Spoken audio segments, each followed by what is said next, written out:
আপুনি আঁতৰি যাম বুলি কৈছে। মই 14 জুলাই বুলি ভাবিছোঁ যে 14 জুলাই মোৰ যিসকল ৱেল উইচাৰ্ছ আছে, কৰ্মী আছে, তেওঁলোকৰ লগতো আলোচনা কৰিম। অলপতো সময় লাগে আৰু আলোচনাৰ পিছত মই ৰিজাইন বুলি নকওঁ, মই ৰিটায়াৰমেণ্ট বুলি কৈ আছোঁ যে মই ৰিটায়াৰমেণ্ট ল'ম ভাৰতীয় জনতা পাৰ্টিৰ পৰা। 14 তাৰিখটো কিয় বাছি ল'লে আপুনি? কাৰণ মোৰ জন্ম যেতিয়া হৈছিল কোনো টাইম ফিক্স নাছিলে, সেইকাৰণে মোৰ মৃত্যুৰো কোনো টাইম ফিক্স নাই।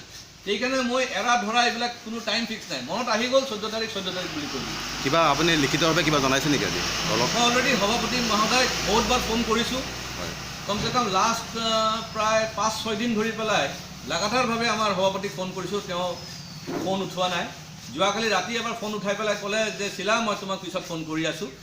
আজিলৈকে এতিয়ালৈকে ফোন অহা নাই। তো মই তেওঁক হোৱাটছআপৰ মাধ্যমত জনাই দিছোঁ যে দাদা, মই পাৰ্টিৰ পৰা ৰিটায়াৰমেণ্ট লৈ আছোঁ 14 তাৰিখে। তাৰপাছতে তেওঁ কোনো আপোনাক ৰিপ্লাই দিয়া নাই? এতিয়ালৈকে কোনো ৰিপ্লাই অহা নাই।